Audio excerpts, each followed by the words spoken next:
नमस्कार, मैं ओपी सिंह। एक बार फिर दिन की प्रमुख खबरों में आप सभी का स्वागत है। भारतीय रक्षा अनुसंधान और विकास संगठन DRDO ने मंगलवार सुबह सुबह देश को बहुत ही अच्छी खबर दी है। DRDO ने ओडिशा के चांदीपुर से एक ऐसे मिसाइल का सफल परीक्षण किया है जो दुश्मन के किसी भी राडार को सफलतापूर्वक चकमा देने में सक्षम है। इस राडार के टारगेट पर कम ऊंचाई पर उड़ने वाले एक ड्रोन को रखा गया था। अमूमन दुश्मन देशों से ऐसे ड्रोन भारतीय सीमा में भेजे जाते हैं जो कम ऊंचाई पर उड़ते हैं। इसकी वजह से वे किसी भी राडार की पकड़ में नहीं आते।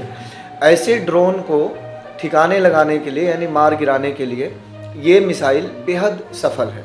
न केवल ड्रोन बल्कि कम ऊंचाई पर उड़ने वाले हेलीकॉप्टर और अन्य ऐसे चीज़ें जो हवा में उड़ती हैं उन पर हमला करने में यह मिसाइल पूरी तरह से सक्षम है। यह सरफेस टू एयर यानी ज़मीन से हवा में मार करने वाली मिसाइल है। इसे ओडिशा में एक नेवी के बैटल शिप से दागा गया है। इसका सफल परीक्षण होने की जानकारी DRDO ने दी है और माना जा रहा है इसके बाद भारतीय सेना और अधिक मजबूत हुई है। दूसरी खबर बिहार से है। मुख्यमंत्री नीतीश कुमार ने गया के विष्णुपद मंदिर में अपने कैबिनेट के सहयोगी मंत्री सूचना और प्रौद्योगिकी मंत्री इजराइल मंसूरी के साथ प्रवेश किया है। दरअसल इस मंदिर में गैर हिंदुओं का प्रवेश वर्जित है। बावजूद इसके नीतीश कुमार मंसूरी को अपने साथ ले गए। मंदिर के गर्भगृह तक इजराइल उनके साथ रहे, जिसे लेकर हिंदू संगठन हमलावर हो गए हैं। भारतीय जनता पार्टी ने नीतीश कुमार पर हमला तेज कर दिया है। पार्टी ने पूछा है कि करीब 18 सालों से बिहार में मुख्यमंत्री रहे नीतीश कुमार को यह बात भली भांति पता है कि गया के इस मंदिर में गैर हिंदुओं का प्रवेश वर्जित है।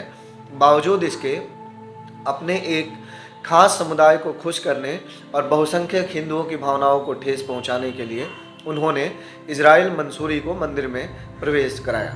इससे हजारों सालों की परंपरा टूटी है और इसके खिलाफ आपराधिक केस दर्ज होना चाहिए। बिहार पुलिस की बर्बरता एक बार फिर सामने आई है।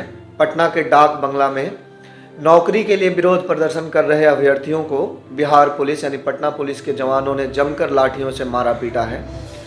इसका जो वीडियो सामने आया है उसमें देखा जा सकता है कि पुलिसकर्मी विरोध प्रदर्शन कर रहे अभ्यर्थियों को दौड़ा दौड़ा कर बर्बर तरीके से पीट रहे हैं।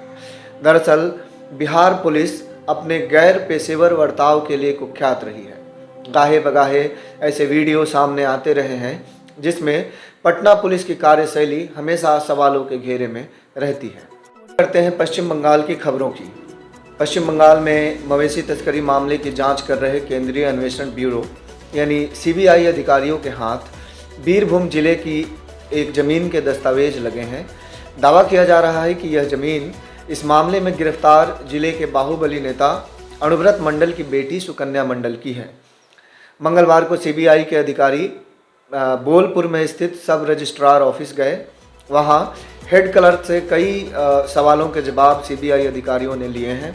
इसमें मंडल की ज़मीन के दस्तावेज, सुकन्या के नाम पर मौजूद संपत्तियों के दस्तावेज, मवेशी तस्करी मामले में गिरफ्तार किए गए अनुव्रत मंडल के पूर्व अंगरक्षक सहगल हुसैन के नाम ज़मीनों के दस्तावेजों के बारे में पूछताछ की गई है। इसके अलावा सहगल के एक और सहयोगी माधव के बारे में जानकारी मिली है, जिसके नाम कुछ ज़मीनें खरीदी गई हैं। खास बात यह है कि माधव का कुछ दिनों पहले सड़क दुर्घटना में उसकी मौत हो गई थी। इसके बाद आरोप लगाए गए थे कि दुर्घटना सामान्य नहीं थी और माधव को जानबूझकर मौत के घाट उतारा गया ताकि उसकी संपत्ति पर कब्जा किया जा सके। दूसरी ओर राज्य में आय से अधिक संपत्ति और विगत कुछ वर्षों में संपत्ति में बेतहाशा बढ़ोतरी के मामले में शुभेंदु अधिकारी, मोहम्मद सलीम समेत विपक्ष के अन्य नेताओं ने हाई कोर्ट में हलफनामा दाखिल किया है। इन्होंने साफ किया है कि वे हर तरह की जांच में सहयोग करेंगे। हालांकि विपक्ष के इन नेताओं ने अर्जी लगाई है कि इस मामले की जांच राज्य के बजाय केंद्रीय निष्पक्ष एजेंसियों से कराई जाए। दरअसल राज्य की सत्तारूढ़ पार्टी तृणमूल कांग्रेस के 19 नेता और मंत्रियों के खिलाफ पहले से एक याचिका हाईकोर्ट में लंबित है। इसमें इन नेताओं की संपत्ति में बेतहाशा बढ़ोतरी का जिक्र किया गया है और इस बात की जांच की मांग की गई है कि आखिर इनकी संपत्ति कैसे बढ़ी है। इस मामले में पहले सुनवाई करते हुए हाई कोर्ट ने ईडी को पार्टी बनाने का आदेश दिया था। उसके बाद ही तृणमूल कांग्रेस की ओर से विपक्ष के नेताओं यानी कि भाजपा, माकपा और कांग्रेस के नेताओं के खिलाफ याचिका लगाई गई है। इसमें शुभेंदु अधिकारी, माकपा नेता मोहम्मद सलीम, पूर्व नेता प्रतिपक्ष और कांग्रेस के वयोवृद्ध नेता रहे अब्दुल मन्नान, दिलीप घोष समेत अन्य नेताओं के नाम हैं। और अपने विवादित बयानों की वजह से सुर्खियों में रहने वाले भारतीय जनता पार्टी के वरिष्ठ नेता दिलीप घोष ने एक बार फिर चौंकाने वाला दावा किया है। मंगलवार को उन्होंने कहा है कि पश्चिम बंगाल सरकार की विभिन्न योजनाओं के लिए केंद्रीय फंड राज्य भाजपा के कहने पर रोकी गई है। उन्होंने दावा किया कि पश्चिम बंगाल सरकार केंद्र से मिलने वाली राशि का हिसाब नहीं देती, इसीलिए फंड रोका गया है। उन्होंने मुख्यमंत्री को ऑफर देते हुए कहा कि केंद्र से आपको जो भी रुपए मिलते हैं उसका हिसाब दीजिए और रुपया लीजिए। यानी वह कहना चाहे हैं कि पश्चिम बंगाल भाजपा के कहने की वजह से बंगाल में केंद्रीय योजनाओं की राशि रोकी गई है। इसे लेकर एक बार फिर विवाद खड़ा हो गया है और तृणमूल कांग्रेस ने केंद्र को घेरना शुरू कर दिया है। 2 दिन पहले इसी तरह से दिलीप घोष ने कहा था कि सीबीआई के साथ तृणमूल नेताओं की सेटिंग हो गई थी, जिसकी वजह से किसी की गिरफ्तारी नहीं हो रही थी।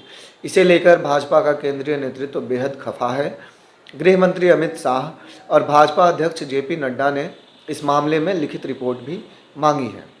मंगलवार को भी दिलीप घोष से इस बारे में पूछा गया तो उन्होंने कहा कि वह अपने बयान पर कायम है।